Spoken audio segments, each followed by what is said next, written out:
where the cubs are headed.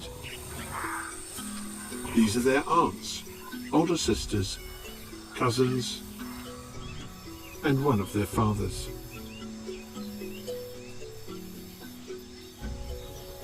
This is their pride. But the cubs' journey is fraught with danger. Lions can be their own worst enemy. That's why the mother's bringing them in daylight, because most other lions are asleep. Hot sun and warm air makes them lethargic.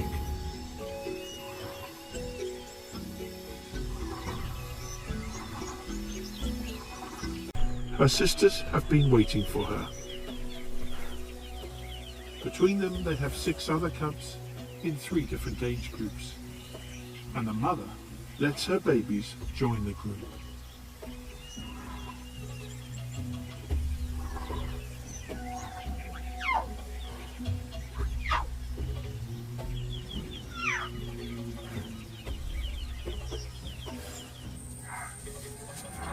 The big cubs welcome the newcomers with a gentleness that suggests they understand how delicate their new family members are.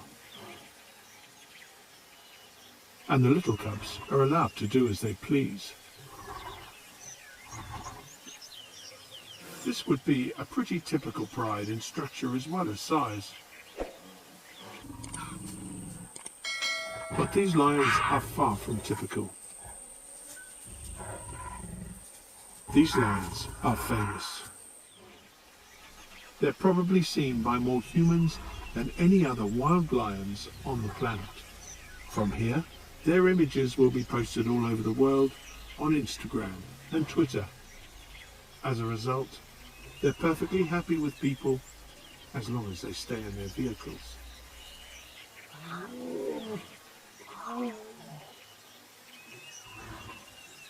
It's only with cats like this, in a place like this, that we have any real chance of understanding their lives properly.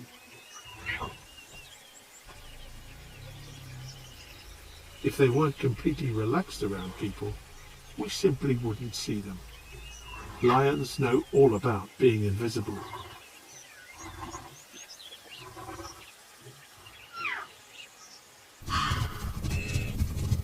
The place is Kenya's Masai Mara, and it's migration time.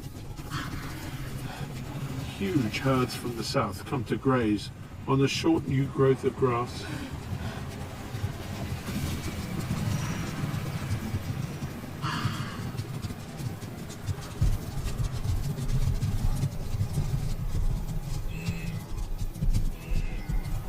For the lions, there's prey everywhere. This is one of the few places left on Earth where large herds of Pleistocene megafauna still exist. Elephants are common. They keep the place free of trees, while the grazers keep the grass short and nutritious.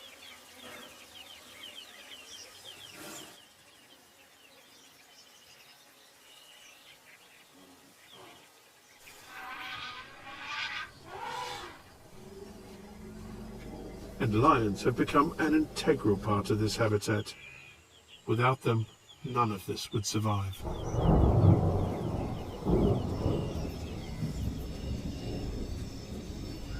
When a storm rolls in, as it does in the wet season most afternoons, the cool breeze wakes the lions up. Cats only yawn when they're about to move, not when they're tired. It's a sure sign they'll soon be on their way.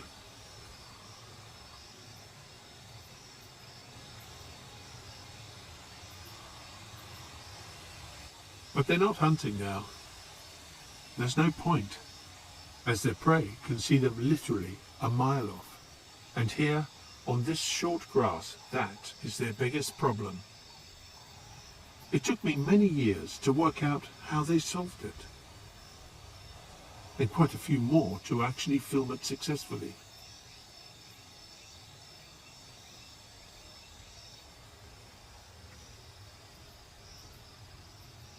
With no cover, these cubs have no chance of getting close.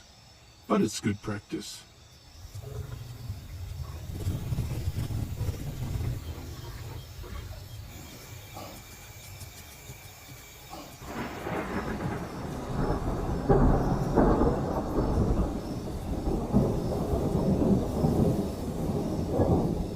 Because of global warming, the storms are now more intense than they used to be. 75 millimeters of rain can fall in just 30 minutes. This is the cue for tourists to head back to camp for a beer before flooded rivers block their way. For me, the rest of the evening and the night are by far the best time for lions to reveal their true nature. In this kind of rain, lions always stop whatever they're doing, which is perhaps why the prey animals can lower their guard too. Most will stand with their backs to the wind.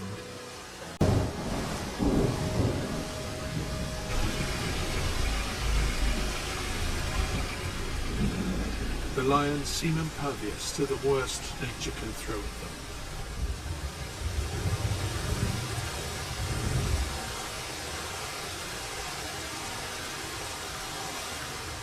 But as the rain eases up, the cubs can't help themselves.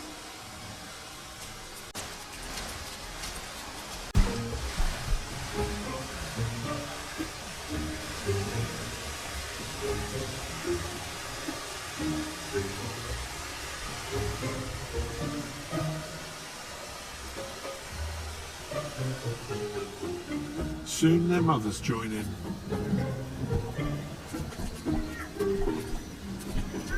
For many animals here, the arrival of the rains is a time of exuberance and play. Lions are no exception. The calls of wet season frogs accompany the lions in this most touching of moments, when the whole pride is at play together. If happy is the right word to use, cool, wet weather like this seems to make lions happy.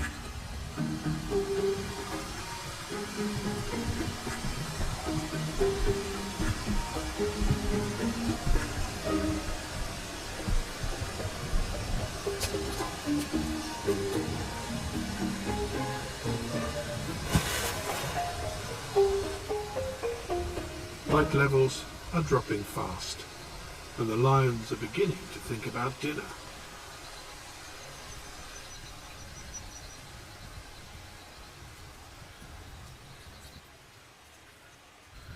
Now that the rain has almost stopped, the prey animals that just an hour ago were spread out over the plains have gathered and are heading up the hill.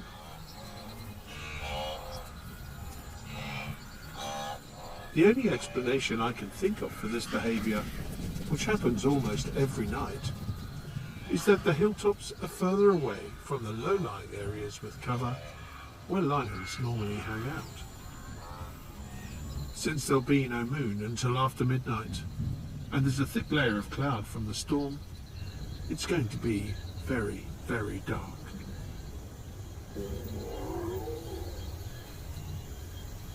The little cubs need to be hidden somewhere safe. The lions are on the move from their daytime haunts, following the trail of the wildebeest. By now, it's just us and the lions. What we're about to see is what I now recognize as typical lion behavior, and yet has hardly ever been recorded. By the time the lions get to where they last saw the wildebeest, the herd has gone. And at this stage, the lions often seem confused.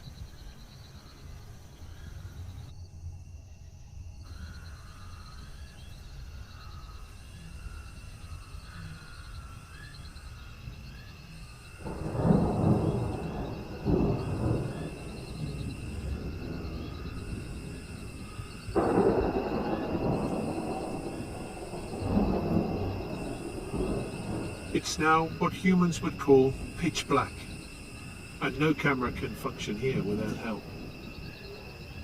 The only reason we can see anything at all is because we're using infrared light, which the lions can't see.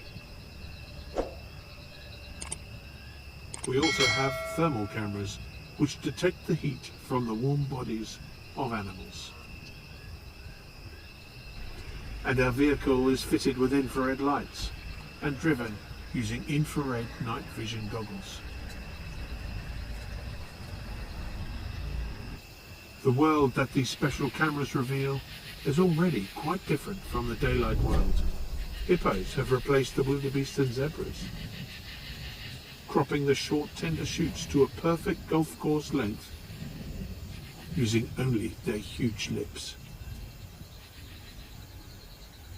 The nocturnal hippos are very unusual animals. Stranger still, the thermal camera reveals weird temperature variations on their skin. Nobody knows why. They are huge and extremely dangerous, but if we so much as shine visible light on them, they'd run.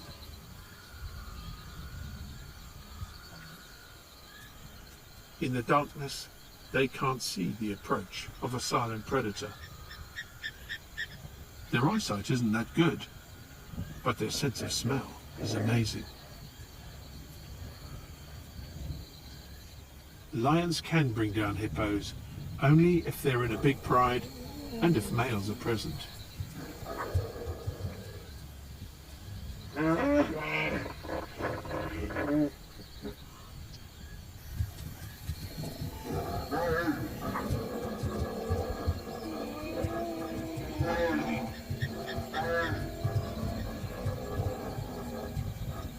They can kill a lion with a single bite and move surprisingly quickly.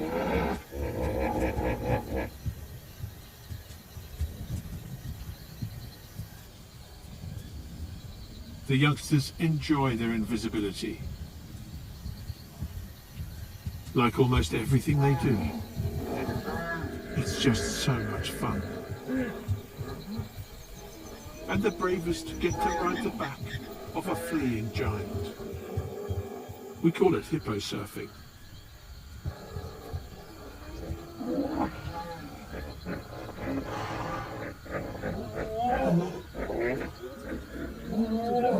Things are getting a bit out of hand now, so the mothers call everyone in to continue on their mission. Getting dinner.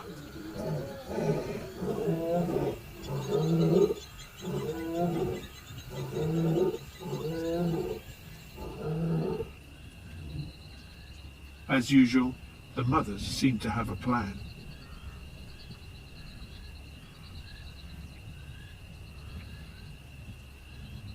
Three kilometers away, the nervous wildebeest are on the hilltops and arrange themselves in defensive groups.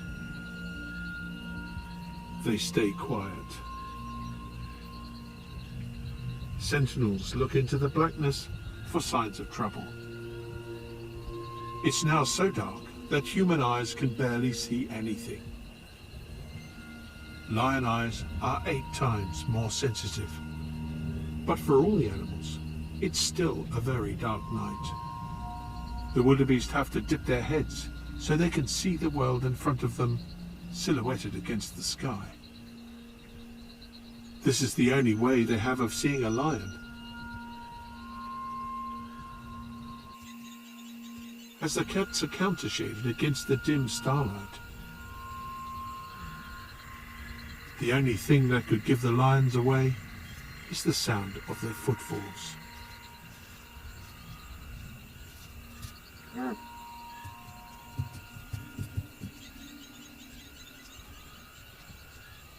If it's quiet for long enough, eventually the whole herd will begin to relax a little and settle down to chew their cuds. All those animals that were spread over the plains in daylight are now silent and occupy far less space. They will be hard to find by accident. But these 4 lionesses know their terrain well and know the habits of wildebeest.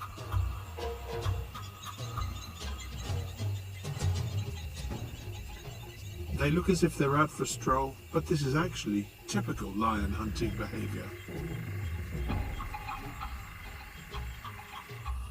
The males usually tag along some distance behind and try and stay out of the way.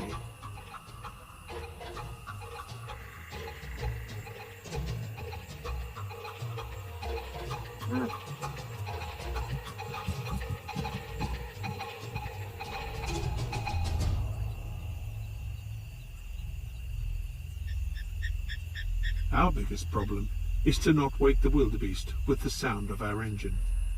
We have to stay back and hope the action comes towards us.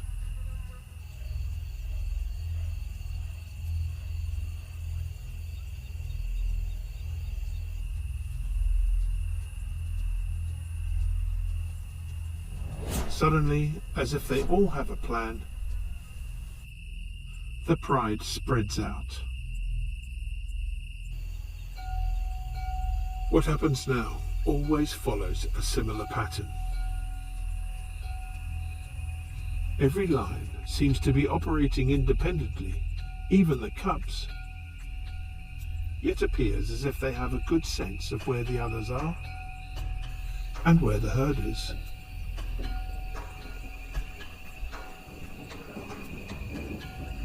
The herd is being surrounded.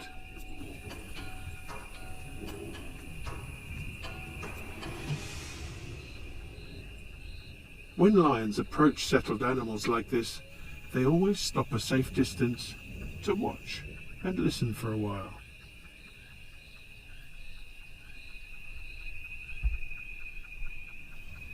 This is the kind of hunting lions are designed for.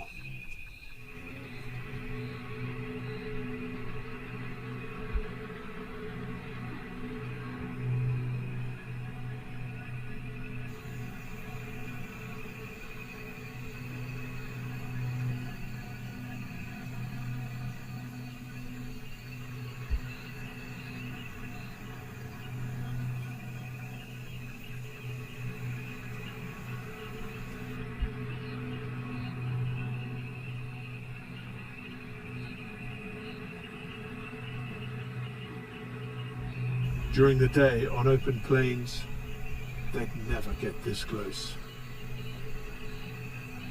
But she won't charge. That's not her job. She's a catcher.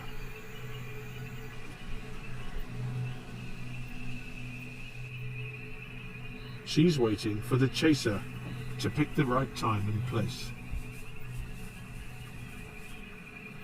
It's so dark, even the lioness drops her head to see what's in front of her.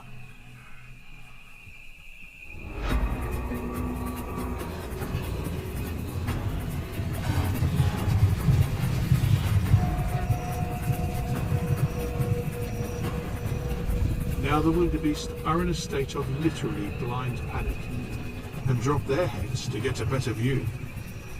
From the catcher's low vantage point, the herd is clearly silhouetted against the sky.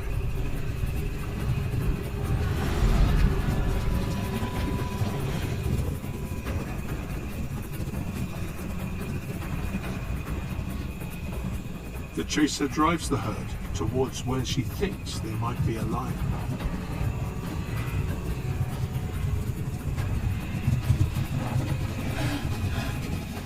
Like most cats, lions can deliver a sharp burst of speed, but are low on endurance, so timing is critical. With so many lions spread about the place, there's usually another to take up the chase.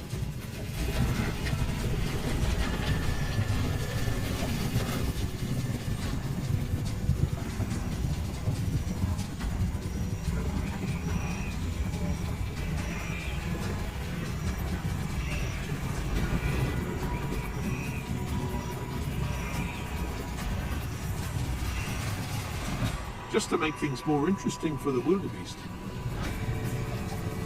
hyenas are always attracted to the sound of galloping. They're the lion's only real competition out here, but unlike the lions, hyenas have stamina, which they use to find the weakest members of the herd. If lions are sprinters, hyenas are the middle distance runners.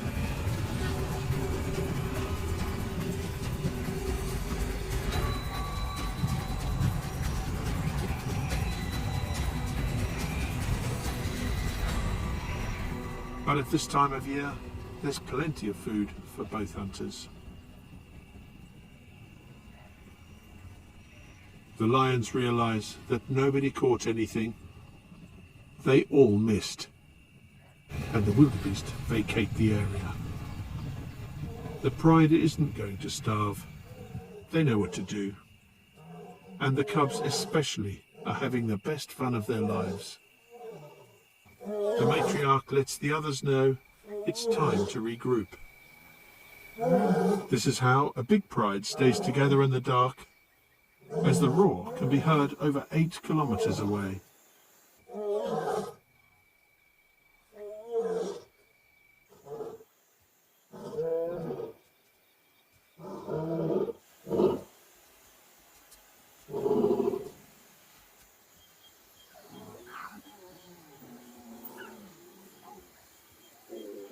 It doesn't take them long to locate another herd.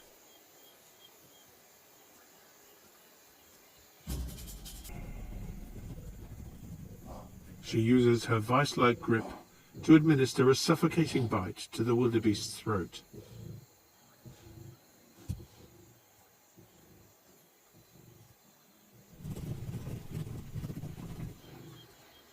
Somehow the rest of the pride always knows where the kill is, and are soon there too. Although one lioness brought the wildebeest down, it was a group effort.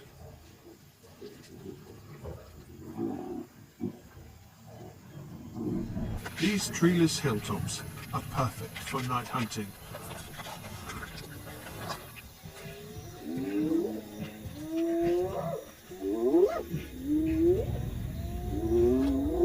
But this is the center of hyena territory, and the hyenas are annoyed. The lions have invaded their space and chased the prey away.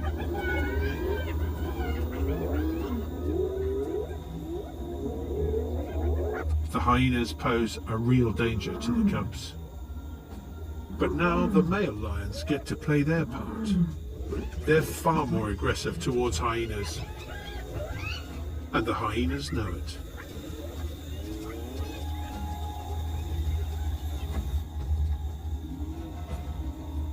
The pride can feed in peace.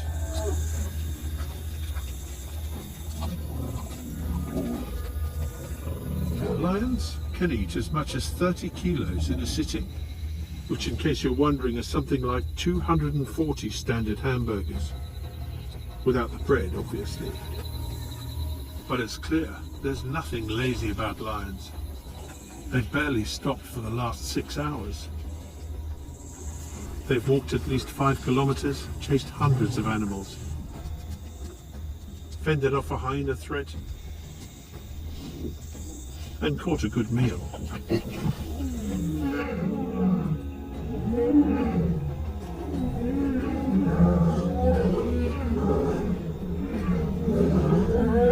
However, that's not the end of this story.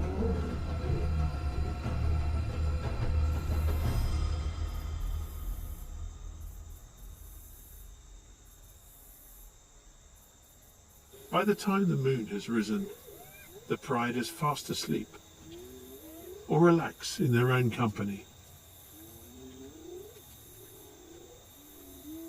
Not far away, the hyena clan has made its own kill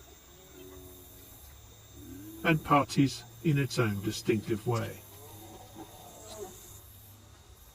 But one lioness has left the security of the pride to find her 2 small cubs and suckle them.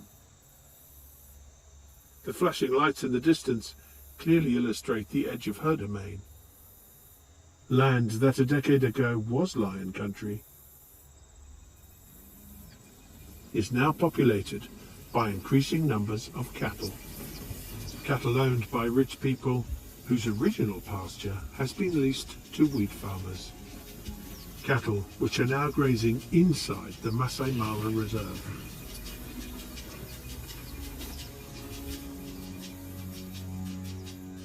The cubs' future is not secure. There are now thought to be fewer than 15,000 lions remaining, a drop of 75% in 50 years. If these cubs don't learn restraint when faced with cattle, they may well be attacked or poisoned, as were their neighbours to the north. And yet, these lions earn millions of dollars for Kenya and the local economy.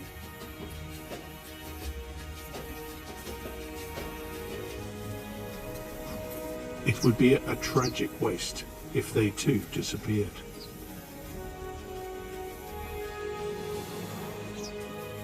All over the lion's range, cattle, farms, and humans are moving in.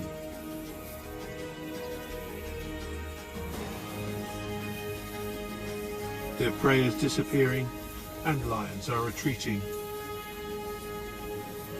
as they have been for thousands of years. In the Ice Age, lions covered much of the globe and probably numbered in the millions. By recent times, their range has contracted to almost nothing.